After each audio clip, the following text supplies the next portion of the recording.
మహోన్నతుని చాటున నివసించువాడే సర్వశక్తి నీడను విశ్రమించువాడు. మహోన్నతుని చాటున నివసించువాడే సర్వశక్తి నీడను విశ్రమించువాడు. ఆయనే నాకు ఆశ్రయము, నా కోట, నేను నమ్ముకును నా దేవుడని నేను యెహోవాని గురించి చెప్పుచున్నాను.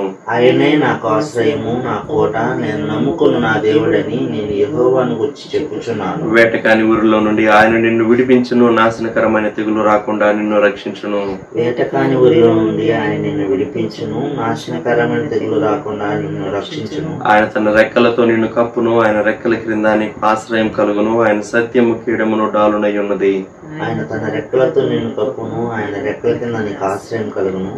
ఆయన సత్యము కేడమును దారుణై ఉన్నది. రాత్రి వేళ కలుగు భయమునకైనను, పగటి వేళ ఎగురు బాణమునకైనను, రాత్రి వేళ కలుగు భయమునకైనను, పగటి వేళ ఎగురు బాణమునకైనను, చీకటిలో సంచరించు తెగులునకైనను, మధ్యాహ్నమందు పాడు చేయు రోగమునకైనను నీవు భయపడుకుందువు. చీకటిలో సంచరించు తెగులుకైనను, మధ్యాహ్నమందు పాడు చేయు రోగమునకైనను నీవు భయపడుకుందువు. నీ ప్రక్కన 1000 మంది పడినను, నీ కుడి పక్కన 10,000 మంది కూలినను అపాయం నీ ఎద్దుకు రాదు. నీ ప్రక్కన 1000 మంది పడినను, నీ కుడి ప్రక్కన 10,000 మంది కూలినను అపాయం నీ ఎదుకు రాదు. నీవు కన్నులారా చూచుచుండగా భక్తిహీనులకు ప్రతిఫలం కలుగును. నీవు కన్నులారా చూచుండగా భక్తిహీనులకు ప్రతిఫలం కలుగును. యెహోవా నీవే నా ఆశ్రయము అని నీవు మహోన్నతుడైన దేవుని నీకు నివాస స్థలముగా చేసుకుని ఉన్నావు. యెహోవా నీవే నా ఆశ్రయము అని నీవు మహోన్నతుడైన దేవుని నీకు నివాస స్థలముగా చేసుకుని ఉన్నావు. నీకు అపాయం ఏమీ రాదు, ఏ తెగులును నీ గుడారము సమీపించదు. నీకు అపాయం ఏమీ రాదు, ఏ తెగులును నీ గుడారమును సమీపించదు. నీ మార్గములన్నిటిలో నిన్ను కాపాడుటకు ఆయన నిన్ను గూర్చి తన దూతలకు ఆజ్ఞాపించును. నీ మార్గములన్నిటిలో నిన్ను కాపాడుటకు ఆయన నిన్ను గూర్చి తన దూతలకు ఆజ్ఞాపించును. నీ పాదములకు రాయి తగలకుండా వారు నిన్ను తమ చేతుల మీద ఎత్తి పట్టుకుందరు. నీ పాదములకు రాయి తగలకుండా వారిని తమ చేతుల మీద ఎత్తి పట్టుకుందురు. నీవు సింహములను, నాగుపాములను త్రొక్కెదవు, కొదమ సింహములను, భుజంగములను అనగ త్రొక్కెదవు. నీవు సింహములను, నాగుపాములను త్రొక్కెదవు, కొదమ సింహములను, భుజంగములను అనగ త్రొక్కెదవు. అతడు నన్ను ప్రేమించుచున్నాడు గనుక నేను అతన్ని తప్పించదను, అతడు నా నామం ఎరిగిన వాడు గనుక నేను అతని కనపరచదను. అతడు నన్ను ప్రేమించుచున్నాడు గనుక నేను అతన్ని తప్పించదను, అతడు నా నామం ఎరిగిన వాడు గనుక నేను అతన్ని కనపరచదను. అతడు నాకు మొరపెట్టగా నేను అతనికి ఉత్తరం ఇచ్చదను, శ్రమలో నేను అతనికి తోడై ఉండేదను, అతని విడిపించి అతన్ని గొప్ప చేసేదను. అతడు నాకు మొరపెట్టగా నేను అతనికి ఉత్తరం ఇచ్చదను, శ్రమలో నేను అతనికి తోడై ఉండేదను, అతని విడిపించి అతని గొప్ప చేసేదను. దీర్ఘాయువు చేత అతనిని తృప్తిపరచదను, నా రక్షణ అతనికి చూపించదను. దీర్ఘాయువు చేత అతన్ని తృప్తిపరచెదను, నా రక్షణ అతనికి చూపించదను. ఆమేన్. దేవుని వాక్యం నా పిల్లల పాత నిబంధనలో ఆఖరి పుస్తకం 2వ అధ్యాయం మొదటి 9 వచనాలు చదువుకుందాం. కావున యాజకులారా, ఈ ఆజ్ఞ మీకు ఇయ్యబడి ఉన్నది. సైన్యములకు అధిపతి యెహోవా సెలవిచ్చినదేమనగా, మీరు ఆ ఆజ్ఞను ఆలకింపకయు నా నామమును ఘనపరచునట్లు మనఃపూర్వకముగా దానిని ఆలోచింపకయు ఉండిన ఎడల నేను మీ మీదికి శాపము తెప్పించి మీకు కలిగిన ఆశీర్వాద ఫలమును శపింతును. మీరు దానిని మనస్సునకు తెచ్చుకొన రైతిరి గనుక ఇంతకు మునిపే నేను వాటిని శపించుంటిని. మిమ్మును బట్టి విత్తనములు చెరిపివేతును, మీ ముఖముల మీద పేడవేతును. పండుగల్లో మీరర్పించిన పశువుల పేడవేతును. పేడ ఊడ్చివేసిన స్థలమునకు మీరు ఊడ్చివేయబడుదురు. అందువలన లేవీయులకు నిబంధనగా ఉండునట్లు ఈ ఆజ్ఞను మీకిచ్చిన వాడును నేనే అని మీరు తెలుసుకుందురని సైన్యములకు అధిపతి యెహోవా సెలవిస్తున్నాడు. నేను చేసిన నిబంధన వారి జీవమునకును సమాధానమునకును కారణమాయను. భయభక్తులు పుట్టించుటకై నేను వాటిని వారికి ఇచ్చితిని గనుక వారు నా యందు భయభక్తులు కలిగి నా నామం విషయంలో భయము కలవారై సత్యము గల ధర్మశాస్త్రము బోధించుచు దుర్బోధనేమాత్రమును చేయక సమాధానమును బట్టి యథార్థతను బట్టి నన్ను అనుసరించి నడుచుకుని వారై దోషము నుండి అనేకులను త్రిప్పిరి. యాజకులు సైన్యములకు అధిపతి యెహోవా దూతలు గనుక జనులు వారి నోట ధర్మశాస్త్ర విధులను నేర్చుకొందురు. వారు జ్ఞానమును బట్టి బోధింపవలెను. అయితే మీరు మార్గము తప్పితిరి. ధర్మశాస్త్ర విషయంలో మీరు అనేకులను అభ్యంతరపరచి లేవీయులతో చేయబడిన నిబంధనను నిరర్ధకము చేసి ఉన్నారు. నా మార్గములను అనుసరింపక ధర్మశాస్త్రమును బట్టి విమర్శించుటలో మీరు పక్షపాతులు గనుక జనులందరి దృష్టికి మిమ్మను తృణీకరింపదగిన వారిని గాను నీచులను గాను చేసి ఉన్నాను అని సైన్యములకు అధిపతి యెహోవా సెలవిచ్చుచున్నాడు. మరి మలాకి గ్రంథం ప్రారంభించుకున్న మనము మలాకీ గ్రంథాన్ని 3 భాగాలుగా విభజించుకున్నాం. మరి మొదటి భాగంలో a rebuke to the sinful priest, యాజకులుగా ఉండి తప్పిపోయిన వారికి దేవుడిస్తున్న గద్దింపు మొదటి భాగంలో చూసుకుంటాం. రెండో భాగంలో a rebuke to the people, Israelites, ఇస్రాయేలు ప్రజలకు దేవుడిస్తున్న గద్దింపు మాటలు రెండో భాగంలో చూస్తాము. మూడో భాగంలో ఫెయిత్ఫుల్ ఫ్యూ, నమ్మకస్తులైన కొద్ది వారిని గుర్చిన ప్రభు ప్రశంసలు అనండి, లేకపోతే ప్రభు యొక్క మాటలు మనం మూడో భాగంలో మనం ఆలోచన చేయబోతున్నాం. మొదటి అధ్యాయం 1వ వచనం నుంచి 2వ అధ్యాయం 9వ వచనం వరకు మరి ఆ మొదటి భాగం కంటిన్యూ అవుతుంది. ఆ తర్వాత ద సిన్ఫుల్ పీపుల్ గుర్చి 2వ అధ్యాయం 10వ వచనం నుంచి 3వ అధ్యాయం 15వ వచనం వరకు ఉంటది. తిరిగి మరి మూడో భాగం ద ఫెయిత్ఫుల్ ఫ్యూ అనేది 3వ అధ్యాయం 16వ వచనం నుంచి 4వ అధ్యాయం ఆఖరి వచనం వరకు ఉంటది. ఈ రోజు మనం మరి మొదటి భాగాన్ని సంపూర్తి చేసుకోవడానికి ప్రయత్నం చేద్దాం. అంటే 2వ అధ్యాయంలో ఉన్న మొదటి 9 వచనాలు కనుక మనం పూర్తి చేసుకుంటే యాజకులను ఉద్దేశించి మలాకీ ప్రవక్త ద్వారా దేవుడు పలికిన మాటలు ముగిసిపోబోతున్నాయి. కనుక మనం జ్ఞాపకం పెట్టుకోవాల్సిన విషయం ఏంటంటే దేవుడు తన ప్రజలను చూస్తూ ఉన్నాడు. మరి ముఖ్యంగా తన ప్రజలలో మరి కొంత పరిణతి కలిగిన వారిని, పెద్దలైన వారిని, అనుభవం కలిగిన వారిని ఆయన ఇంకా క్షుణ్ణంగా పరిశీలన చేస్తూ వారిలో ఉన్న తప్పిదాలను, వారిలో ఉన్న లోపాలను సరిదిద్దడానికి దేవుడు ఇష్టపడుతున్నాడు. వారి విషయంలో ఆయన మొదటి స్థానం, మొదటగా వారి విషయంలో ఆయన బాధ్యత తీసుకుంటున్నట్టుగా మనం చూస్తాం.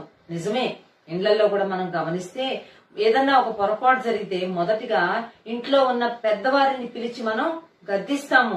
పిన్నలను తర్వాత మందలిస్తాము, పెద్దలను మందలిస్తాం. మీరుండగా ఇది ఎలా జరిగింది, ఇది జరుగుతూ ఉంటే మీరేం చేస్తున్నారు అని.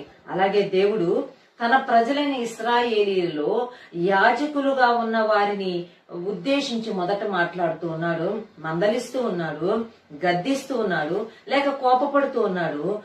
సెకండ్ సెక్షన్ లో మరి తప్పులు చేసిన తన ప్రజలైన ఇశ్రాయేలీను ఆయన మందలిస్తున్నట్టుగా మనం చూస్తాం. యాజకులైన వారు పాత నిబంధన కాలంలో లేవి గోత్రానికి చెందిన వారు యాజకులుగా ఉంటూ వచ్చారు. అయితే మనం ఇప్పుడు ఈ నూతన నిబంధన కాలంలో మొదటి పేతురు పత్రిక 2వ అధ్యాయం 9వ వచనం ప్రకారము, ప్రకటన గ్రంథము 1వ అధ్యాయం 6వ వచనం ప్రకారము ఆ చీకటిలో నుండి ఆశ్చర్యకరమైన వెలుగులోనికి నడిపించబడిన మనము ఆయన యొక్క గుణాతిశయములను ప్రచురము చేయ నిమిత్తము ఏర్పరచబడిన వంశమును, రాజులైన యాజక సమూహముగా కూడా మనం పరిగణించబడుతున్నాము అని అపోస్తులైన పేతురు తన పత్రికలో వ్రాసుకుంటూ వచ్చాడు. కనుక ఎవరు యేసు ప్రభుని తమ స్వంత రక్షకుడుగా అంగీకరించారో, ఎవరు తమ జీవితాల్లో ఉన్న చీకటిని వదిలిపెట్టి వెలుగులోనికి వచ్చారో అట్టి వారు యాజకులుగా చేయబడ్డారు, అట్టి వారు యాజక వంశముగా చేయబడ్డారు. కనుక ఈనాడు దేవుణ్ణి నమ్ముకున్న మనమందరము యాజకులమే. కనుక ఈ యొక్క మొదటి భాగంలో ఉన్న ఈ మందలింపు మాటలు, ఈ గద్దింపు మాటలు రాజులైన యాజక సమూహంలో చేరిన మనందరికీ ఇవి సరిపోతాయి. ఈ గద్దింపు ఆనాటి ఇశ్రాయేలీలలో ఉన్న యాజకులకు మాత్రమే కాదు గాని ఈనాడు ఆత్మ సంబంధమైన యాజకులుగా పరిగణించబడుతున్న మనందరికీ కూడా ఈ దిద్దుబాటు, ఈ గద్దింపు వర్తిస్తుంది అనే విషయాన్ని మనం జ్ఞాపకం పెట్టుకోవాల్సిన వారంగా ఉన్నాము. మనం మొదటి అధ్యాయం ధ్యానం చేసినప్పుడు ఇశ్రాయేలీ దేవుడైన యెహోవా మొట్టమొదటిగా తన ప్రజలైన ఇశ్రాయేలీల పట్ల తాను ఎటువంటి ప్రేమ చూపిస్తూ వచ్చాడో జ్ఞాపకం చేశాడు. తన యొక్క ఎండ్యూరింగ్ లవ్ ను గురించి మాట్లాడుతూ వచ్చాడు. తన యొక్క ఎడతెగని ప్రేమను గురించి, మార్పు లేని ప్రేమను గురించి మాట్లాడుతూ వచ్చాడు. ఏశాను ద్వేషించాను, లేక ఏశావు ఎడల తక్కువ ప్రేమ చూపించి యాకోబు ఎడల ఎక్కువ ప్రేమ చూపించాను అని చెప్పి మొట్టమొదటిగా తన ప్రజల పట్ల ఉన్న తన ప్రేమను తాను వ్యక్తీకరించినట్లుగా మనం చూస్తాం.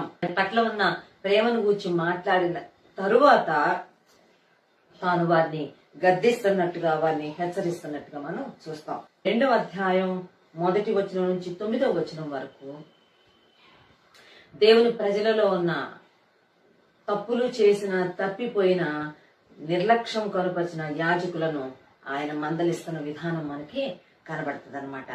మొదటి అధ్యాయం 6వ వచనం నుంచి 14వ వచనం వరకు కనుక చూస్తే వాళ్ళ మీద తాను మోపుతున్న యాజకులలో తాను కనుగొన్న ఆ ఫాల్స్ ఏంటి అని కనుక చూస్తే వారిలో ఉన్న నిర్లక్ష్యాన్ని గురించి తాను మాట్లాడుతున్నారు. దేవుని యాజకత్వంలో ఉన్న వారి జీవితాలలో నిర్లక్ష్యం ప్రవేశించింది, నెగ్లిజెన్స్ ప్రవేశించింది, ఒక నిర్లిప్తత ప్రవేశించింది. యాజకులలో ఉన్న నిర్లక్ష్యాన్ని, వారి యొక్క కేర్లెస్నెస్ ని, వారు దేవుని ఎంత తక్కువగా చూస్తున్నారో అవన్నిటిని కూడా మరి మలాకి జ్ఞాపకం చేస్తూ వచ్చాడు. ఆనాటి ఇశ్రాయేలీలు నేరుగా వాళ్ళు వెళ్లి బలులు అర్పించడానికి లేదు. వారు ఆవరణంలోనికి వారి తరపున కొన్ని బలులు, దహన బలులు, కొన్ని మరి పశువులను వారు తీసుకెళ్లినప్పుడు వారి వారి కుటుంబాల తరపున అక్కడ ఉన్న యాజకుడు ఆ బలులు అర్పిస్తూ రావాలి. కనుక అర్పించబడే బలులు వారికి గైడ్ చేయడంలో యాజకులు కొంత నిర్లిప్తత, ఒక చీప్ మెంటాలిటీని ప్రవేశపెట్టారు. అందుకనే అంటున్నాడు, మరి మీ ద్వారా మిమ్మును బట్టి ఎవరినైనా దేవుడు అంటే యాజకులు వారు దేవుని చేత అంగీకరించబడటం లేదు. రెండోది, వారి ద్వారా ఎవరు బలులు అర్పిస్తున్నారో వారు కూడా అంగీకరింపబడకుండా వారు అభ్యంతరంగా మారిపోయారు. ఎందుకంటే వారికి దేవుని బలుల పట్ల, దేవుని కార్యాల పట్ల ఒక నిర్లక్ష్య వైఖరి ప్రవేశించింది, నిర్లక్ష్య ధోరణి వారిలో కనబడుతుంది. అంత మాత్రమే కాకుండా బలులు అర్పించడానికి వచ్చిన ఇశ్రాయేలీలు కూడా మీరు చాలా కేర్లెస్ గా ఉండొచ్చు, మరి విలువైన పశువులు తేనక్కర్లేదు, దోషము లేని వాటినే తేనక్కర్లేదు, దోషభరితమైన వాటిని కూడా తీసుకురావచ్చు, ఏమీ పర్వాలేదు, ఏదిచ్చినా పర్వాలేదు దేవుడికని చెప్పి ఆనాటి ఇశ్రాయేలీలను వారు మిస్లీడ్ చేయడం ద్వారా వీరు కూడా దేవుని చేత అంగీకరించబడకుండా అవుతూ వచ్చారు. మనము చేసే కార్యం అది ఏదైనా కానివ్వండి, ప్రభు కొరకు మనం చేసే ఒక స్తుతి, ఒక ఆరాధన, ఒక విజ్ఞాపన, లేక ఒకవేళ దేవుని సన్నిధికి మనం తీసుకుని వచ్చే ఒక కానుక, లేక మన సామర్థ్యాన్ని దేవుని మందిరంలో, దేవుని సేవలో వాడే విధానం, ఇవన్నీ కూడా దేవుని చేత అంగీకరించబడేవిగా ఉండాలి. దేవునికి అనుకూలముగా ఉన్నప్పుడు దేవుడు వాటిని అంగీకరిస్తాడు. దేవునికి అవి ప్రతికూలంగా ఉన్నప్పుడు దేవుడు వాటిని అంగీకరించడు. God will reject them. ఈ 2వ అధ్యాయంలో ఉన్న 9 వచనాలు మొదటి పారాగ్రాఫ్ ఆలోచన చేయబోతాం. ఇది continuation. Rebuke to the sinful priest.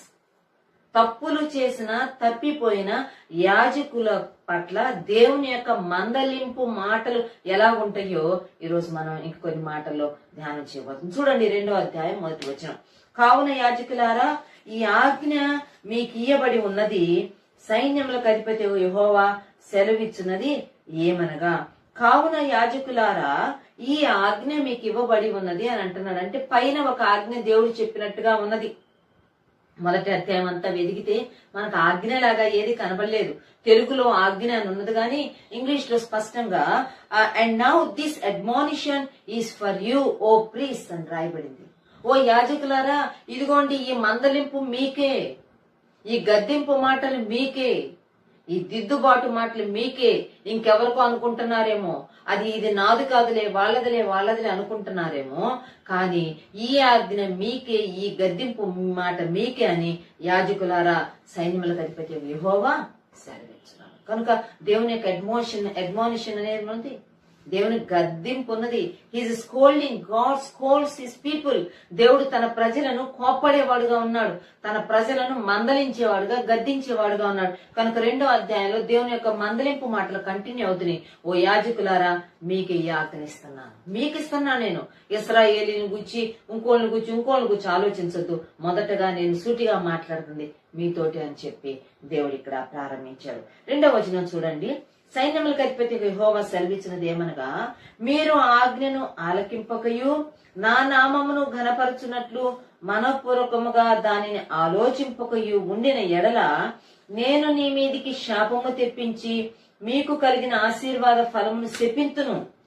మీరు దానిని మనస్సునకు తెచ్చుకొనరైతిరి గనుక ఇంతకు మునిపే నేను వాటిని శపించి ఉంటిని. ఏంటి నా శాపం అంటే, లేక ఏంటి నా రెబ్యూక్, ఏంటి నేను మీతో చెప్పబోతున్న మాట ఏంటంటే, దేవుడు చెప్తున్నాడు, నేను చెప్పే మాట, సైన్యములకు అధిపతి యెహోవా చెప్తున్న మాట ఏంటంటే, మీరు ఆజ్ఞను ఆలకించటం లేదు. తెలుగులో ఆజ్ఞ అని ఉన్నది. ఆ గద్దింపును నిర్లక్ష్యంగా ఉండొద్దు, తృణీకార భావం చూపించొద్దు, అపవిత్రంగా దేవుని సన్నిధిలో ప్రవేశించొద్దు, దోషభరితమైన అర్పణలను తీసుకురావద్దు అని చెప్పిన ఆ గద్దింపు మాటలను మీరు ఆలకించటం లేదు, మీరు చెవిని పెట్టడం లేదు. మీరు రెండోది, మీరు నా నామమును ఘనపరచినట్లు మనోపూర్వకంగా దాన్ని ఆలోచించడం లేదు, ఆలకించడం లేదు. ఆలోచించడం చాలా అవసరం, ఆలకించడం చాలా అవసరం. కొంతమంది పిల్లలు ఆలకించరు, చెప్తా ఉంటే వెళ్ళిపోతానే ఉంటారు. కొంతమంది ఆలకించినట్టే ఉంటారు, కానీ దాన్ని ఆలోచనలోనికి తీసుకోరు, దానిని మనసులోనికి తీసుకోరు. If you do not listen, English లో ఉంది, and if you do not set your heart, నువ్వు దాని మీద మనసు పెట్టకపోతే, నువ్వు వినటం లేదు, దాని మీద నువ్వు మనపూర్వకంగా మనసు కూడా హృదయపూర్వకంగా నువ్వు నీ మనసు కూడా పెట్టడం లేదు. దేనికి? ఏం వినడం లేదా? టు ఆనర్ మై నేమ్, నా నామాన్ని ఘనపరచడానికి నీకు ఆ మాటలో నచ్చటం లేదు, నీకు ఆలోచనలు కూడా నచ్చటం లేదు. కనుక నేను మీ మీదకి శాపము తెప్పించి మీకు కలిగిన ఆశీర్వాద ఫలమును శపించును. I'm going to curse you. నేను మిమ్మల్ని శపించబోతున్నాను. And I will curse your blessings. నేను ఆశీర్వాదాలను కూడా నేను శపిస్తానంట. ఎంత గమ్మత్తుగా ఉందో చూడండి ఈ మాట. ఒకసారి దేవుడు ఒక వ్యక్తిని ఆశీర్వదించిన తర్వాత తిరిగి దేవుడు ఆ వ్యక్తి మీద ఉన్న ఆశీర్వాదాలను కూడా శపిస్తాడంట. లేవీయులతో చెప్తున్నాడు, నేను మిమ్మల్ని శపించబోతున్నాను, నేను మీ మీద ఉన్న ఆశీర్వాద ఫలమును శపించబోతున్నాను. ఎందుకంటే మీరు నేను చెప్పిన మాటలు మీ మనస్సుకు తెచ్చుకోలేకపోయారు. ఇంకా చెప్పాలంటే ఆ శాపము ఇంతకు మునిపే నేను వాటిని శపించి. మన దేవుడు ప్రేమించే దేవుడు, మన దేవుడు ఆశీర్వదించే దేవుడు. అదే సమయంలో దేవుని మాటలను, దేవుని గద్దింపును మనం తృణీకరిస్తే దేవుడు మనల్ని కఠినమైన రీతిలో దేవుడు ట్రీట్ చేసేవాడుగా ఉన్నాడనే సంగతిని మనం మర్చిపోకూడదు. కనుక ఇక్కడ చెప్తున్నాడు, నేను మిమ్మల్ని శపిస్తాను, మీ ఆశీర్వాద ఫలమును శపిస్తాను. ఇంకా చెప్పాలంటే ఇంతకు మునిపే నేను మిమ్మల్ని శపించు. ఎందుకంటే చాలా కాలం నుంచి మీరు నా మాట వినటం లేదు, చాలా కాలం నుంచి మీరు నా ఆజ్ఞలను ఆలకించడం లేదు, వాటిని మనపూర్వకంగా ఆలోచించడం లేదు. కాబట్టి నేను శపిస్తున్నానని చెప్పి మాట్లాడుతున్నాను. 3వ వచనం చూడండి. మిమ్మును బట్టి విత్తనములు చెరిపివేతును, మీ ముఖముల మీద పేడవేతును, పండుగలలో మీరు అర్పించిన పశువుల పేడవేతును, పేడ ఊడ్చి వేసిన స్థలమునకు మీరు కూడా ఊడ్చివేయబడతారు. మిమ్మును బట్టి విత్తనములు చెరిపివేతును అంటున్నాడు. మీ యొక్క పంటలు, మీరు వేసే విత్తనాలు అవి ఫలింపులోకి రాకుండా చేస్తాను, విత్తనాలను చెరిపివేస్తానని తెలుగులో ఉంటే ఇంగ్లీష్ లో ఉన్నది ఏమన్నా, because of you I will rebuke your descendants, your of spring. మీలో నుంచి వస్తున్నవే విత్తనాలు, మీలో నుంచి వస్తున్న ఏ గింజలు, మీ డిసెండెంట్స్ ని, మీ తర్వాత తరాలను, మిమ్ములను బట్టి నేను వారిని చెరిపి వేస్తాను. ఐ విల్ రెబ్యూక్, వాళ్ళని నేను గద్దించబోతాను, మిమ్మల్ని బట్టి నేను వాళ్ళని గద్దించబోతున్నాను. చూడండి, మీ ముఖముల మీద పేడ వేస్తాను. ముఖం మీద పేడ వేస్తానంటే ఏంటి? అవమానానికి, మిమ్మల్ని అవమానానికి గురి చేస్తాను. ముఖాన పేడ కల్లాపు జల్లాలి. అలాగే 2వ అధ్యాయం 3వ వచనంలో, మీ పండుగలలో మీరు అర్పించిన పశువుల పేడ వేతును, పేడ ఊడ్చివేసిన స్థలమునకు మీరు కూడా ఊడ్చివేయబడదురు అని దేవుడు తన ప్రజలైన యాజకులతో చెప్తూ ఉన్నాడు. వారు పండుగ సందర్భంలో తీసుకుని వచ్చే ఇశ్రాయేలీలు మరి యెరూషలేములోనికి కనీసం సంవత్సరానికి 3 సార్లు రావాలి. దేవుని మందిరంలోనికి వారు వచ్చి 3 పండుగలు వారు ఆచరించాలి. ఆ 3 పండుగలు ఆచరించే సందర్భంలో వాళ్ళు ఖచ్చితంగా వారి కుటుంబాల తరపున బలులు తీసుకుని వచ్చి దేవుని సన్నిధిలో బలులు అర్పిస్తూ వచ్చేవాళ్ళు. కాబట్టి పండుగ సందర్భంలో వారు అర్పించే బలులు అవి దేవునికి అంగీకారము కాని అపవిత్రమైన దోషభరితమైన బలులు అర్పిస్తూ వచ్చారు. దానికి యాజకులు వారిని ప్రోత్సాహపరుస్తూ వచ్చారు. అందుకని చెప్పి మలాకి చెప్తూ ఉన్నాడు, మలాకి ద్వారా దేవుడు చెప్తున్నాడు, మీరు పండుగలప్పుడు అర్పించిన ఆ బలులలో, ఆ బలి పశువులలో ఉన్న మరి అవసరం లేని అవయవాలు, బయట పారవేసే అవయవాలను అవి మీ ముఖం మీదే పడేయబోతున్నాను. అంతేకాకుండా అవి ఊడ్చివేయ స్థలమునకు మిమ్మల్ని కూడా ఊడ్చివేస్తాను. I'm going to ignore you. నేను మిమ్మల్ని తృణీకరించబోతున్నాను. సమూయేలు గ్రంథంలో ఒక మాట ఉంటది, నన్ను ఘనపరచు వారిని నేను ఘనపరుస్తాను, నన్ను తృణీకరించు వారిని నేను తృణీకారము చేస్తాను, నేను తృణీకరిస్తాను. ప్రభుని ఘనపరిచే వారంగా ఉండాలి. అందుకే మొదటి అధ్యాయం అంతా నా నామమును ఘనపరచుడి, నా నామముని మీరు ఘనపరచడం లేదు, అన్య జనుల్లో నా నామం ఘనపరచబడుతుందని చెప్పుకుంటూ వచ్చాడు. ఈ రోజు 2వ అధ్యాయంలో మీరు నన్ను తృణీకరించారు కనుక, నన్ను ఘనపరచలేదు కనుక నేను మిమ్మల్ని తృణీకరించబోతున్నాను. అంతేకాదు మీ తర్వాత ఆఫ్ స్ప్రింగ్స్ ను కూడా, మీ డిసెండెంట్స్ ను కూడా నేను మిమ్మల్ని బట్టి నేను వారిని గద్దించబోతున్నాను, వారిని తృణీకరించబోతున్నాను, మిమ్మల్ని నేను మరి పశువుల పేడలాగా ఊడ్చివేయబోతున్నానని చెప్పి మోమాటం లేకుండా దేవుడు తాను ఏర్పాటు చేసుకున్న యాజక వంశానికి చెందిన యాజకులతో దేవుడి మాటలు చెప్తూ ఉన్నారు. ప్రభు దగ్గర మోమాటం లేదు, గద్దించే విషయంలో ఆయనకు మోమాటం లేదు, ప్రేమించే విషయంలో కూడా ఆయనకు మోమాటం లేదు. ఎవరేమనుకుంటారో అని ఆయన ఆలోచించి ఒక వ్యక్తిని ప్రేమించడానికి ఆయన ఆగిపోయే దేవుడు కాదు. ఒక వ్యక్తిని గద్దించాల్సి వచ్చినప్పుడు ఆయన ఎవరేమనుకుంటారో అని గద్దించకుండా ఉండే దేవుడు కూడా కాదు సుమా. కనుక ఆయన మోమాటము లేని దేవుడు, ఖచ్చితమైన దేవుడు. ఆయన తన ప్రజలను తన మార్గాల్లో నడిపించే దేవుడు. ఇప్పుడు 4వ వచనానికి గనక మనం వస్తే, అందువలన లేవీయులకు నిబంధనగా ఉండునట్లు ఈ ఆజ్ఞను మీకిచ్చిన వాడను నేనే అని మీరు తెలుసుకొందురని సైన్యములకు అధిపతి యెహోవా సెలవిచ్చుచున్నాడు. లేవీయులకు నిబంధనగా ఉండునట్లు. ఇక్కడ ఈ యాజకులు ఎవరు అని గనక మనం ఆలోచన చేస్తే, లేవీలో నుంచి వచ్చిన వారు. యాకోబు యొక్క 12 మంది కుమారులలో లేయా ద్వారా పుట్టిన కుమారుడు లేవి. లేవి ద్వారా వచ్చిన లేవీయులను, లేవి గోత్రాన్ని దేవుడు ఏర్పాటు చేసుకున్నాడు. అందుకే ఇక్కడ చెప్తున్నాడు, నేను లేవీలతో చేసుకున్న నిబంధనను స్థిరపరచటానికి నేను ఈ రోజు మిమ్మల్ని మందలించవలసి వస్తుంది. నేను మిమ్మల్ని వదిలిపెట్టలేను. ఎందుకంటే నేను ఏనాడో నేను లేవీలతో నిబంధన చేసుకున్నాను. ఇంగ్లీష్ లో చాలా బాగుంది. And you will know that I have sent you this admonition so that my covenant with Levi may continue. లేవితో నేను చేసుకున్న నిబంధన కొనసాగు నిమిత్తమే నేను మిమ్మల్ని గద్దిస్తున్నాను, లేకపోతే నేను మిమ్మల్ని వదిలేసి ఉండేవాడిని. ఆయన is a covenant maker and he is a covenant keeper. ఆయన నిబంధన చేసేవాడు, ఆయన చేసిన నిబంధనకు కట్టుబడి ఉండే దేవుడు. బైబిల్ గ్రంథాన్ని గనక మనం ఆలోచన చేసుకుంటూ వస్తే, భక్తులతో ఆయన నిబంధన చేసుకుంటూ వచ్చాడు. అబ్రహాముతో, ఇస్సాకుతో, యాకోబుతో, నోవహుతో, అబ్రహాముతో ఆయన నిబంధన చేసుకుంటూ వచ్చాడు. లేవీయుల విషయంలో ఆయన ఒక నిబంధన చేశాడు. మిమ్మల్ని నేను ఏర్పాటు చేసుకుంటున్నాను, యాజక వంశంగా నేను ఏర్పాటు చేసుకుంటున్నానని ఒక నిబంధన చేసుకున్నాడు. అందుకని అంటాడు, మీతో చేసుకున్న నా నిబంధన కంటిన్యూ అవ్వడానికి ఈరోజు మిమ్మల్ని నేను గద్దించి సరిచేసి ముందుకు వెళ్ళవలసి వస్తుంది. నేను నిబంధనను బ్రేక్ చేసుకునే వాడినై ఉంటే, మాట తప్పిపోయే వాడినైతే నేను మిమ్మల్ని ఏ రోజో వదిలిపెట్టేవాడిని. ఈ రోజు ప్రభు నీతో నాతో ఒక నిబంధన చేసుకున్నాడు. ఆయన తన ప్రియ కుమారుడైన యేసుక్రీస్తు మనందరి కోసం తన శరీరాన్ని, మనందరి కోసం తన రక్తాన్ని శిలువలో కార్చడం ద్వారా ఒక క్రొత్త నిబంధన మనతో చేసుకున్నాడు. యేసు ప్రభు ఆఖరి రోజున తన శిష్యులతో కలిసి భోజనం చేస్తూ ఉన్నప్పుడు ద్రాక్షారసమును రొట్టెను తీసుకుని తను చెప్పిన మాట అది.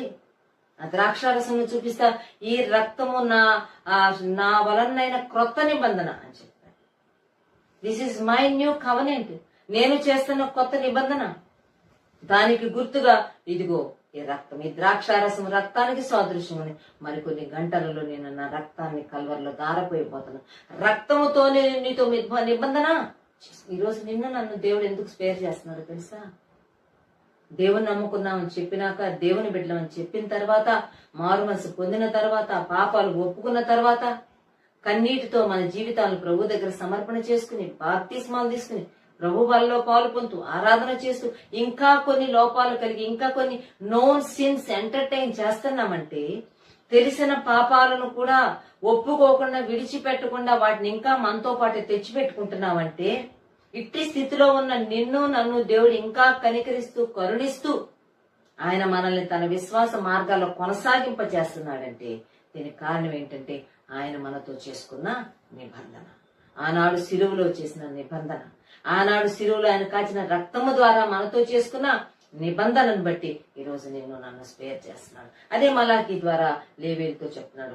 లేవీలతో నేను చేసుకున్న నిబంధనలో ఈ యాజకులు కొనసాగడం కొరకు నేను ఈ రోజు వీళ్ళను గద్దించి మందలించి సరిచేయవలసి వస్తుంది. ప్రియమైన దేవుని బిడ్డలారా, ప్రభు మనల్ని మందలించినప్పుడు, ప్రభు మనల్ని హెచ్చరించినప్పుడు, ప్రభు మనల్ని గద్దించినప్పుడు వాటిని సరి చేసుకుని ఆయన యొక్క ప్రేమతో కూడిన క్రొత్త నిబంధనలో మనము అంతము వరకు కొనసాగవలసిన వారంగా ఉన్నాం. ప్రేమ కలిగి ఆయన మనల్ని గద్దిస్తున్నాడు. ప్రేమించిన కుమారుని తండ్రి గద్దిస్తాడంట, తండ్రి శిక్షిస్తాడంట. అందుకే తండ్రి యొక్క శిక్షను మీరు మరి తృణీకరించొద్దు, ఇగ్నోర్ చేయొద్దని చెప్పి భక్తుడు రాసుకుంటూ వచ్చాడు. కనుక తాను చెప్తున్నాడు, లేవీయులతో నేను చేసుకున్న నిబంధన. 5వ వచనం, నేను చేసిన నిబంధన వారి జీవమునకును సమాధానమునకును కారణమాయను. My covenant was with him a covenant of life and peace. నా నిబంధన లేవీతో ఉన్నది, లేవీతో చేసుకున్నాను నా నిబంధన. ఈరోజు అది లేవీయులతో కంటిన్యూ అవుతుంది. It's a covenant of life and peace. జీవమునుకును సమాధానమునకును కారణమైన నిబంధన. ఈ లేవీయులు కొనసాగడానికి వారి యొక్క సస్టెనెన్స్ కి ఈ కవెనెంట్ కి ఒక సంబంధం ఉన్నది. ఆనాడు 12 గోత్రాలను వాగ్దాన దేశంలో మరి ఆయా స్థలాలలో యెహోషువ స్థిరపరుస్తున్నప్పుడు వారికి స్వాస్థ్యాలను పంచిపెడుతూ ఉన్నప్పుడు లేవీయులకు తాను స్వాస్థ్యం పంచిపెట్టలేదు, లేక పంచిపెట్టనివ్వలేదు. 2వ అధ్యాయం 5వ వచనంలో లేవీయులతో దేవుడు చేసుకున్న నిబంధనను గురించి దేవుడు జ్ఞాపకం చేస్తున్నాడు. అంటున్నాడు, నేను వారితో చేసుకున్న నిబంధన వారి జీవమునకును వారి సమాధానమునకును కారణమాయను అని చెప్తున్నాడు. అంటే లేవీయుల యొక్క జీవము, వాళ్ళ యొక్క సస్టెనెన్స్ కి సంబంధించిన నిబంధన దేవుడు లేవీయులతో చేశాడు. దాని కొరకు మనం గనక యెహోషువ గ్రంథంలోకి వెళ్తే వాగ్దాన దేశాన్ని 12 గోత్రాల వారికి పంచిపెడుతున్నప్పుడు లేవీయులకు స్వాస్యము పంచిపెట్టొద్దు, వారిని ప్రత్యేకించుము, వారికి నేనే స్వాస్యం అని వారిని ఒక భిన్నమైన రీతిలో, ఒక ప్రత్యేకమైన రీతిలో దేవుడు ఆ గోత్రాన్ని ఐడెంటిఫై చేసినట్టుగా మనం చూస్తాం. చూడండి, యెహోషువ గ్రంథము 13వ అధ్యాయం 14వ వచనం, లేవి గోత్రమునికే అతడు స్వాస్యము ఇయ్యలేదు, ఇశ్రాయేలీ దేవుడైన యెహోవా వారితో సెలవిచ్చినట్లు ఆయనకు అర్పింపబడు హోమములే వారికి స్వాస్యము. లేవీయులకు స్వాస్యము నువ్వు పంచించొద్దు, దేవుని సన్నిధిలో దేవుని కొరకు తీసుకురాబడుతున్న హోమములే అవే వారికి స్వాస్యం. తిరిగి 13వ అధ్యాయం 33వ వచనం, లేవి గోత్రమునకు మోషే స్వాస్యమును పంచిపెట్టలేదు, ఏలయనగా ఇశ్రాయేలీ దేవుడైన యెహోవా వారితో సెలవిచ్చినట్టు ఆయనే వారికి స్వాస్యం. కనుక దేవుడు వారి యొక్క సస్టెనెన్స్ కోసం, వారి జీవానికి, వారి సమాధానానికి కారణమైన ఒక నిబంధన దేవుడు వారితో చేశాడు. ఈ నిబంధన, యాజకత్వపు నిబంధన ద్వారా వాళ్ళ సర్వైవల్ అనేది కొనసాగుతూ వచ్చింది. వాళ్ళు బ్రతకాలంటే, వారు ప్రతిదినము భోంచేస్తూ ముందుకు వెళ్లాలంటే ఆ యొక్క యాజక ధర్మము సరిగ్గా నిర్వహించవలసిన వారుగా ఉన్నారు. యాజక బాధ్యత వారు చాలా చక్కగా చేయవలసిన వారు ఉన్నారు. అంత మాత్రమే కాకుండా ఆ నిబంధన సమాధానకరమైన నిబంధన అని కూడా రాయబడింది. ఆదికాండం 34వ అధ్యాయంలో కనుక మనం వెళ్తే, యాకోబు యొక్క ఏకైక కుమార్తె అయిన దీనా తాను మరి ఒక ప్రాంతానికి వెళ్లి అక్కడున్న ఆడపిల్లలను చూసొస్తాను అని వెళ్లి అక్కడ తాను మోసపోయినట్టుగా, అవమానపరచబడినట్లుగా, తాను అక్కడ మరి ఒక అతని చేతిలో తాను పాడు చేయబడినట్టుగా చూసినప్పుడు యాకోబు యొక్క 12 మంది కొడుకుల్లో 2 కొడుకులు లేవి, షిమియోను, వీళ్ళిద్దరూ వెళ్లి కపటముగా ఊరిలోని వారితో, షెకెములోని వారితో మాట్లాడి వాళ్ళ మీద పడి ఆ ఊర్లో ఉన్న మగోళ్ళందరినీ చంపేస్తారు. ఈ విషయం విన్నప్పుడు యాకోబు చాలా వేదన పడతాడు, చాలా భయపడిపోతాడు. వారు గ్రామం మీద, ఆ పట్టణం మీద, షెకెము మీదకి వెళ్లిపోయి మరి సున్నతి పొందిన 3వ దినాన షెకెములో ఉన్న వాసులందరినీ, అక్కడ ఉంటున్న వారందరినీ చంపారు అని తెలిసినప్పుడు ఎంతో అన్రెస్ట్ అయిపోతాడు. ఏమంటాడంటే యాకోబు, చూడండి 25వ వచనం, ఆదికాండము 34వ అధ్యాయం 25వ వచనం, 3వ దినమున వారు బాధపడుచుండగా యాకోబు కుమారులు 2 అనగా దీనా సహోదరులైన షిమ్యోనును లేవియు తమ కత్తులు చేత పట్టుకుని ఎవరికీ తెలియకుండా ఆ ఊరి మీద పడి ప్రతి పురుషుని చంపి ఆ దుర్మార్గమైన పని చేశారు. సరే, ఆ తర్వాత చాలా బాధపడి యాకోబు వాళ్ళని పిలిపించి మాట్లాడతారు. 30వ వచనం చూడండి. అప్పుడు యాకోబు షిమ్యోనును లేవీని చూచి, మీరు నన్ను బాధ పెట్టి ఈ దేశ నివాసులైన కనానీయులలోను పెరిజీల్లోను అసహ్యునుగా చేసిద్రి. నా జనసంఖ్య కొంచెమే, వారు నా మీదికి గుంపుగా వచ్చి నన్ను చంపెదరు, నేనును నా ఇంటి వారును నాశనమవుదుమని ఎంతో అసమాధానానికి గురి చేశారు కుటుంబీకులను. తండ్రిని మీరెంత భయంకరమైన పని చేశారేంటి? మనం ఇక్కడ పరదేశంలో కదా, అన్యులం కదా, ఇప్పుడు వాళ్ళందరూ వచ్చి మన మీద పడితే నేను నా ఇంటి వారందరినీ పోగొట్టుకుంటానని చెప్పి చాలా అసమాధానానికి, అన్రెస్ట్ కి యాకోబు గురవుతారు. అయితే దేవుడు లేవీయులను చేసుకున్న నిబంధన వారి యొక్క జీవమునకును సమాధానమునకును కారణమైంది. ఆ తర్వాత చరిత్రను గనక మనం ధ్యానం చేసుకుంటూ వెళ్తే, గ్రహించుకుంటూ వెళ్తే, ఆదికాండం 49వ అధ్యాయంలో యాకోబు వృద్ధాప్యంలో తన కుమారులందరినీ దీవించుకుంటూ వస్తా కూడా ఈ మాటలే చెప్తాడు. మీరు ఇలా చేశారు, కత్తులు పట్టుకుని వెళ్ళారు, మీతో ఎవరు కలవకూడదు, మీరు చేసిన పనులు సరైనవి కాదని చెప్పి మందలించుకుంటూ వస్తాడు. అయితే తర్వాత కాలంలో గనక మనం చూస్తే ద్వితీయోపదేశకాండం 33వ అధ్యాయం 8వ వచనంలో మోషే ఈ 12 గోత్రాల్లో ఉన్న వారిని తాను ఆశీర్వదిస్తూ లేవీ గోత్రం దగ్గరికి వచ్చినప్పుడు వారు చక్కని దీవెన వచనాన్ని తాను ప్రవచిస్తున్నాడు. ఆ ద్వితీయోపదేశకాండము 33వ అధ్యాయం 8వ వచనం.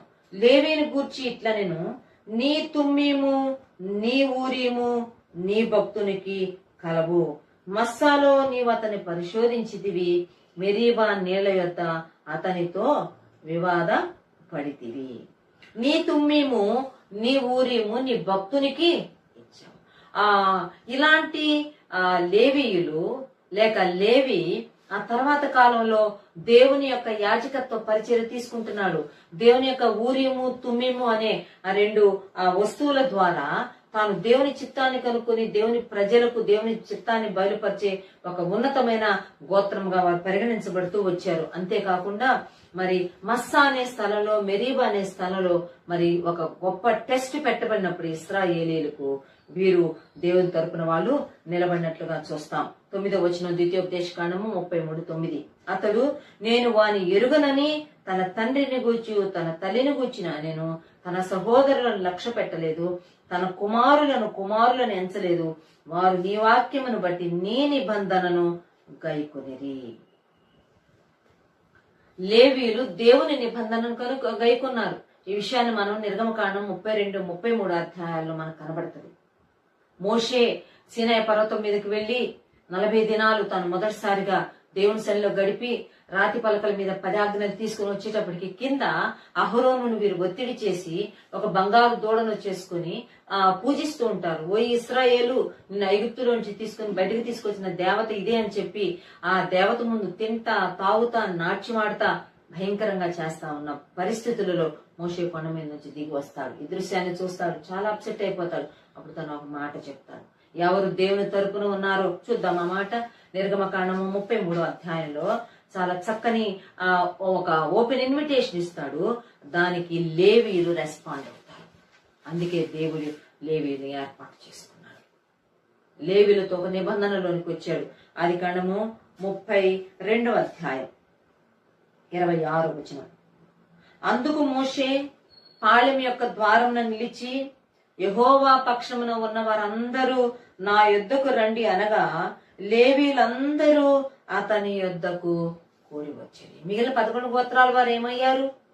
తప్పిదము చేసిన 11 గోత్రాల వారు, విగ్రహారాధనలో పాలు పొందిన 11 గోత్రాల వారు, బంగారు దూడ వెనక వెళ్లి పూజలు చేసిన 11 గోత్రాల వారు ఏమయ్యారో తెలియదు. కానీ లేవీయులందరూ యెహోవా పక్షముగా ఉన్నవారు నా దగ్గరకు రండి అనగానే లేవీయులందరూ వచ్చేసేసారు. మోషేతో ఏకీపించారు. మోషే చెప్పాడు, అలాగైతే ఇప్పుడు పాలెంలో మీరు ఎవరెవరైతే విగ్రహారాధనలో పాలు పొందారో వాళ్ళందరినీ మీరు మరి ఈ చివరి నుంచి ఆ చివరి వరకు తిరుగుతూ వాళ్ళని మీరు సంహరించండి, వాళ్ళతో మీరు ఏకీపించదు, మిమ్మల్ని ప్రతిష్ఠించుకోండి అన్నప్పుడంట వీళ్ళు మోషే చెప్పిన మాటకు లోపడ్డారు. తన తమ్ముడని చూడలేదంట, తన తండ్రిని చూడలేదంట, తన అన్నదమ్ముడని చూడలేదంట, తన భార్య తన భర్తని కూడా చూడకుండా వాళ్ళు దేవుని చిత్తాన్ని నెరవేర్చారు. ఆ ఒక్క రోజున లేవీలు మోషే మాట చొప్పున చేయగా ఆ దినమున ప్రజలలో ఇంచుమించు 3,000 మంది కూలిరి. ఎలయనగా మోషే వారిని చూచి లేవీలను చూచి అంటున్నాడు, నేడు యెహోవా మిమ్మల్ని ఆశీర్వదించినట్లు మీలో ప్రతివాడు తన కుమారుని మీద పడియే గాని తన సహోదరుని మీద పడియే గాని యెహోవాకు మిమ్మును మీరే ప్రతిష్ఠ చేసుకుని అని. కనుక తమను తాము ప్రతిష్ఠించుకున్నారు దేవుని కోసం నిలబడిన వారిని ఆనాడు వాళ్ళు పరిత్యజించారు. నాకు అవసరంలా, నా కొడుకైనా, నా కూతురైనా, నా భార్య అయినా, నా తండ్రి అయినా, తల్లి అయినా అని చెప్పి దేవుడు ఆనాడు లేవి గోత్రాన్ని ఎన్నుకున్నాడు. సంఖ్యాకాండంలో కనుక మనం చూస్తే ఆ లేవీయులు యాజకులుగా అహరోను కుటుంబాన్ని ఏర్పాటు చేసుకున్నందుకు ఇశ్రాయేలీయులు కొన్నిసార్లు కొంతసేపు ఒక సందర్భంలో వాళ్ళు చాలా రియాక్ట్ అయ్యారు. ఏం వాళ్ళే ఎందుకు అవుతారు, మేమెందుకు కాకూడతాను. అప్పుడు దేవుని మందసం దగ్గరికి 12 గోత్రాల నుంచి 12 బాదము కర్రలు తీసుకొచ్చి పెడితే ఈ సంఘటన అంతా మనకి సంఖ్యాకాండంలో మనకు కనబడుతుంది. 17వ అధ్యాయం ఉదయం లేచి చూచేటప్పటికి అహరోను కర్ర, లేవి గోత్రానికి చెందిన అహరోను కర్ర చిగురించింది. లేవి గోత్రాన్ని దేవుడు యాజక వంశంగా చేసుకున్నాడు. యాజక గోత్రంగా దేవుడు ఏర్పాటు చేసుకున్నట్టుగా మనం చూస్తాం. అందుకే ఇక్కడ అదంతా గుర్తు చేస్తున్నాడు. నేను లేవీయులతో చేసుకున్న నిబంధనలో వారు కంటిన్యూ అవ్వడం కోసం నేను ఈ రీతిగా మందలించవలసి వస్తుంది. నేను వారితో చేసుకున్న నిబంధన జీవమునకు సమాధానమునకు కారణమైంది. మలాకి గ్రంథము 2:5. భయభక్తులు పుట్టించుకై నేను వాటిని వారికి ఇచ్చితిని గనుక వారు నా యందు భయభక్తులు కలిగి నా నామం విషయంలో భయము కలవారై ఉన్నారు.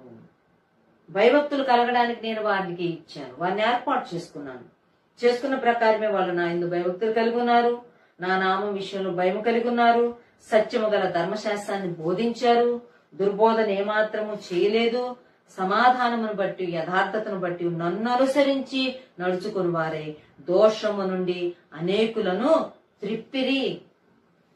ఇక్కడ మనం చూడబోయే 4 వచనాల్లో అంటే 6, 7, 8, 9 ఈ 4 వచనాల్లో మనం ఏం చూడబోతున్నామంటే దేవుని చిత్తాన్ని నెరవేర్చిన దేవుని ఏర్పాటు కొరకు నిలబడిన లేవీయులను గురించి ప్రభు మాట్లాడుతున్నాడు. వారిని ప్రశంసిస్తున్నాడు. వారు తీసుకున్న స్టాండ్ ఏంటో తాను అక్కడ దేవుడు డిక్లేర్ చేస్తున్నాడు. అదే సమయంలో 8, 9 వచనాలలో తప్పిపోయిన లేవీయులను గురించి కూడా దేవుడు ముక్కుసూటిగా మోమాటం లేకుండా మాట్లాడుతున్నాడు. రాజులైన యాజక సమూహంలో చేర్చబడిన నీ గురించి నా గురించి దేవుడిచ్చే సాక్ష్యం ఏంటి?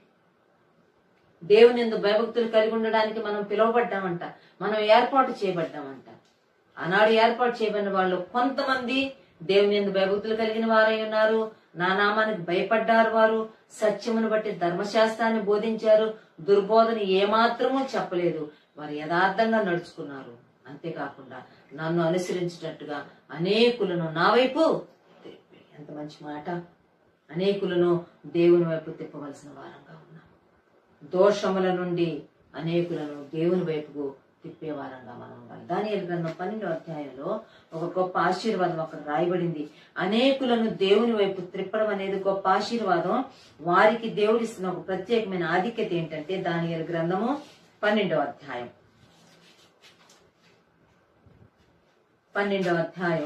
3వ వచనం. బుద్ధిమంతులైతే ఆకాశ మండలములోని జ్యోతులను పోలిన వారై ప్రకాశించెదరు.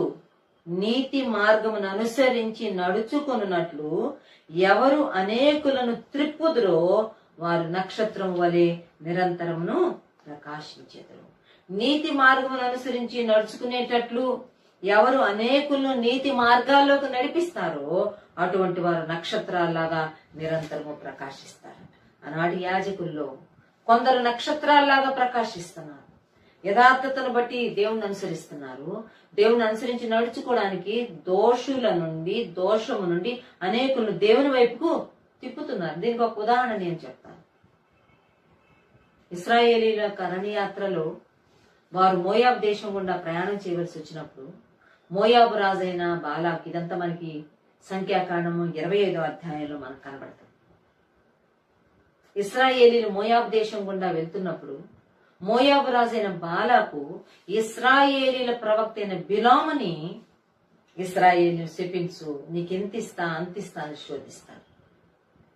అయితే బిలాము దేవుని ప్రజలను శపించలేకపోతాడు. ఎందుకంటే దేవుడు వారి నోట ఆ దీవెన వచనమే పెడతారు. అయితే బాలాకిచ్చి ఆ ఇంటిని బంగారం ఆ కానుకలను ఆశించి బిలాం అంటాడు, నేను వాళ్ళని శపించాలంటే దేవుడు నన్ను అనుమతించడం లేదు, నేను శాపం పలుకుదామంటే దేవుడు నా నోట ఆశీర్వచనమే పలుకుతున్నాడు, కాబట్టి నేను ఒక ఉపాయం చెప్తాను.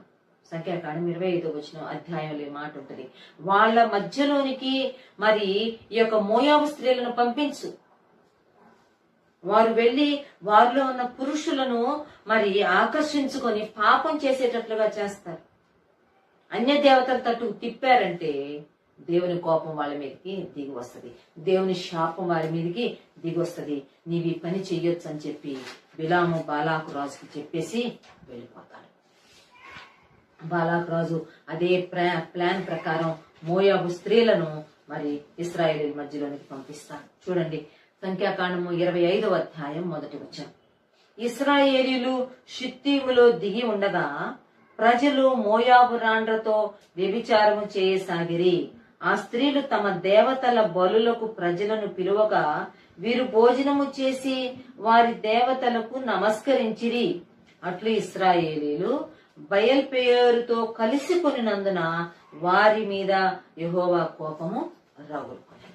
ఇశ్రాయేలీల మీద యెహోవా కోపం ఎలా రగులుకుంటది, ఇశ్రాయేలీల మీద యెహోవా శాపం ఎలాగొస్తుందో ఆ బిలాము బాలాకు రాజుకు చెప్పేసి వెళ్ళిపోయాడు. వాళ్ళు ఈ యొక్క మోయాబు స్త్రీలతో వ్యభిచారం చేసేటట్లు, అలాగే విగ్రహారాధన చేసేటట్టు నువ్వు చేశావంటే దేవుని కోపము దేవుని శాపం వారి మీద వస్తుంది.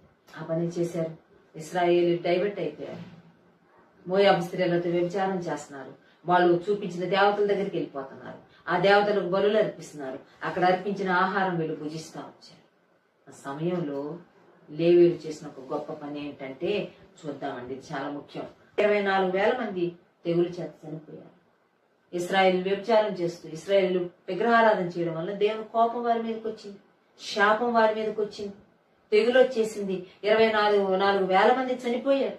ఆ తెగులు ఆగిపోవాలంటే అక్కడ జరుగుతున్న పాపం పరిహారించబడాలి, అది ఆగాలి. పాపం యాజక వంశానికి చెందిన లేవి వంశానికి చెందిన అహరోను యొక్క మరి మనుమడు ఎలియాజరు కుమారుడైన ఫీనెహాస్ అనే లేవి వంశానికి చెందిన ఒక ఈట తీసుకుని వెళ్లి వాళ్ళిద్దరిని ఈటతో పొడి చేశారు. ఈ కార్యము దేవుని దృష్టికి యోగ్యమైనదిగా ఉంది. తెగులు అక్కడితోటి ఎవరి వ్యక్తి ఫీనెహాస్ అంటే లేవి గోత్రానికి చెందినవాడు. దేవుని ప్రజలు అనేకులు యథార్థతను బట్టి దేవుణ్ణి అనుసరించి నడుచుకున్నట్లుగా దోషము నుండి అనేకులను తిప్పారంట కొంతమంది.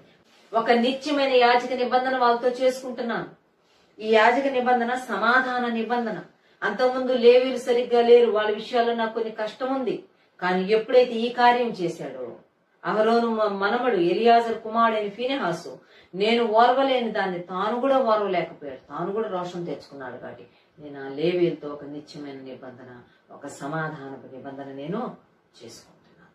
లేవీలు దేవుని కృపను పొందారు. లేవి గోత్రానికి చెందిన యాజకులు దేవుని యొక్క నిత్య కృపను పొందారు. ఎందుకంటే లేవి గోత్రానికి చెందిన కొందరు, అందరూ కాదు కొందరు దేవుని యొక్క మనస్సుకు అంగీకారయోగ్యమైన అనుకూలమైన జీవితాలు జీవిస్తూ వచ్చారు. యేసు ప్రభు నమ్ముకున్న అందరూ రాజులైన యాజక సమూహంలో చేర్చబడ్డారు. అయితే యాజక సమూహంలో చేర్చబడిన వారిలో కొందరు ఆయనకు ప్రియులుగా జీవించారు, మరికొందరు ఆయన మార్గాల నుంచి తప్పిపోయారు. ఈరోజు మనం ఎలాగున్నాము? యాజక వంశంలోకి చేర్చబడిన మనము ఆయనకు అంగీకారయోగ్యమైన, ఆయనకు అనుకూలమైన బలులు అర్పిస్తూ, ఆత్మ సంబంధమైన బలులు అర్పిస్తూ ఆయనను సంతోషపరుస్తూ దోషము లేని పవిత్రమైన యోగ్యమైన జీవితాలు జీవిస్తూ ఆయన మనం సంతోషపరచాల్సిన వారం. 8-9 వచనాలు చూడండి. మలాకి గ్రంథం 2వ అధ్యాయంలో ఈ 2 వచనాలు ధ్యానం చేసుకుని మనం ముగించుకుందాం. ఈ 2 వచనాలలో యాజకులుగా ఉండి దేవుణ్ణి కష్టపెట్టిన వారిని గురించి రాయబడిన మాటలు మనకు కనబడుతున్నాయి. 8వ, అయితే మీరు మార్గము తప్పితిరి. ఇప్పుడు నేను ఎందుకు మిమ్మల్ని మందలిస్తున్నానంటే, ఎందుకు నేను మిమ్మల్ని గద్దిస్తున్నానంటే, ఇప్పుడు మీరు మార్గం తప్పిపోయి ఉన్నారు. ధర్మశాస్త్ర విషయంలో మీరు అనేకులను అభ్యంతరపరుస్తున్నారు. మీరు మార్గం తప్పిపోయారు, అనేకులను అభ్యంతరపరుస్తున్నారు. లేవీయులతో చేయబడిన నిబంధనను నిరర్ధకము చేశారు. ఆ నిబంధన నిర్వీర్యం అయిపోయేటట్టు చేశారు. ఆ నిబంధన యూజ్లెస్ అయిపోయేటట్టు చేశారు. ఎందుకో తెలుసా? మీరు మార్గం తప్పిపోయారు, ఇతరులు కూడా మార్గం తప్పిపోయేటట్టుగా ఇతరులకు అనేకులను మీరు అభ్యంతరపరుస్తవచ్చు. మనం మొట్ట అధ్యాయాలు అదే చూసుకున్నాం. యాజకులు వారు యాజక ధర్మాన్ని కేర్లెస్ గా చేస్తున్నారు. అక్కడ బలులు అర్పించడానికి వచ్చిన ఇశ్రాయేలీలను కూడా మిస్లీడ్ చేసి, మిస్గైడ్ చేసి, ఏం పర్లా గుడ్డిదాన్ని, కుంటిదాన్ని, లోపం కలిగిన దాన్ని తీసుకురండి, అర్పించేసేయండి, ఏం కాదు, దేవుడేమి రియాక్ట్ అవ్వడు అని చెప్పి వాళ్ళను కూడా మిస్లీడ్ చేస్తూ వచ్చారు. దేవునితో చేయబడిన ఆ లేవీల నిబంధనను మీరు నిరర్ధకము చేసి మన జీవితాల ద్వారా మనం మార్గం తప్పిపోయినప్పుడు, ఇతరులు దేవుని మార్గాల్లో నడవకుండా వారిని మనం అభ్యంతరపరిచినప్పుడు దేవుడు మనతో చేసుకున్న నిబంధన నిరర్ధకం అయిపోతుంది. ఆ నిబంధన నిర్వీర్యం అయిపోద్ది. That covenant will be broken. ఆ నిబంధన ఇరిగిపోద్ది, తెగిపోద్ది. యేసు ప్రభు తన రక్తముతో మనతో చేసుకున్న క్రొత్త నిబంధన నిరర్ధకము కాకుండా ఉండాలంటే ఆయన మార్గాల్లో మనం నడవాలి.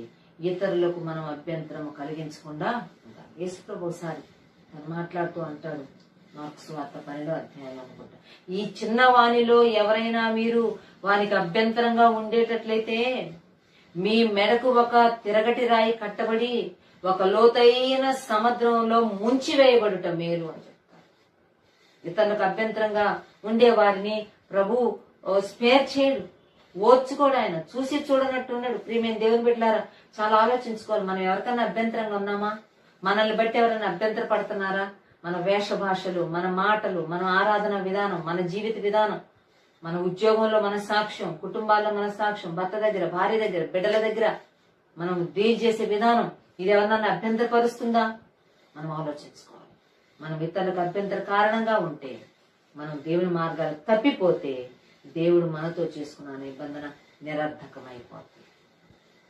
ఆయన నిబంధనలోంచి మనం తప్పిపోయిన వారం ఉంటాం. 9వ వచనం చూడండి, ఆఖరి మాట, నా మార్గములు అనుసరింపక ధర్మశాస్త్రమును బట్టి విమర్శించుటలో మీరు పక్షపాతులు గనుక జనులందరి దృష్టికి మిమ్మల్ని తృణీకరింపదగిన వారిని గాను నీచులను గాను చేసి ఉన్నాను అని సైన్యములకు అధిపతియగు యెహోవా సెలవిస్తున్నాడు. మీరు నా మార్గాలను అనుసరించలేదు కాబట్టి, నా మార్గాలు తప్పిపోయి వచ్చారు కాబట్టి ఇప్పుడు నేను మిమ్మల్ని ఏం చేయబోతున్నానంటే జనులందరి ఎదుట తృణీకరించబడిన వారిని గాను నీచులను గాను నేను మిమ్మల్ని నిలబెట్టబోతున్నాను. ఎంత భయంకరం కదా! So I have caused you to be despised and humiliated before all the people because you have not followed my ways but have shown partiality in matters of the law. ధర్మశాస్త్రానికి సంబంధించిన విషయాల్లో మీరు పక్షపాతులుగా ప్రవర్తించారు గనుక నేను మిమ్మల్ని డెస్పైజ్ చేయబోతున్నాను, తృణీకరించబోతున్నాను, నేను మిమ్మల్ని హ్యూమిలియేట్ చేయబోతున్నాను, తగ్గించబోతున్నాను. మీ గొప్పతనాన్ని నేను తగ్గించుకో. I'm going to humiliate you and I'm going to despise you. ఎందుకంటే మీరు నా యొక్క ప్రజల ముందు సరైన విధానంగా మీరు జీవించాలి. ఈ మాటలతోటి తప్పులు చేసిన తప్పిపోయిన యాజకుల యొక్క మందలింపు ఇక్కడితో ఆగిపోతుంది. ఈ ముగింపు మాటలు మనం గుర్తుపెట్టుకున్నాం. యాజక వంశంలోకి చేర్చబడిన నీవు, ఒక క్రొత్త నిబంధన ద్వారా నిబంధనలోనికి వచ్చిన నీవు నేను, ఆ దేవుని యొక్క నిబంధనను మనం నిర్లక్ష్య పెడితే, దేవుని యొక్క మార్గాల నుంచి మనం తప్పిపోతే, ఇతరులు ఆ మార్గాల నుంచి తప్పిపోయేటట్లుగా మనం వారికి అభ్యంతరాలు కలుగు చేస్తూ వస్తే దేవుడు మనతో చేసుకున్న నిబంధన నిరర్ధకమైపోతుంట.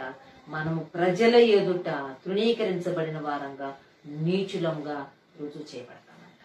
అంత భయంకరమైన విషయం. ప్రజల ముందు మన సాక్ష్యం పోగొట్టుకోవడం, విశ్వాసుల ముందు మన సాక్ష్యం పోగొట్టుకోవడం, సంఘం ముందు మన సాక్ష్యం పోగొట్టుకోవడం చాలా భయంకరమైన విషయం. ఎందుకంటేనంటే వాళ్ళు ధర్మశాస్త్ర విషయంలో వారు పక్షపాతులుగా ఉన్నారు కనుక నేను వాళ్ళని తృణీకరించబోతున్నాను, నేను వారిని హ్యూమిలియేట్ చేయబోతున్నాను.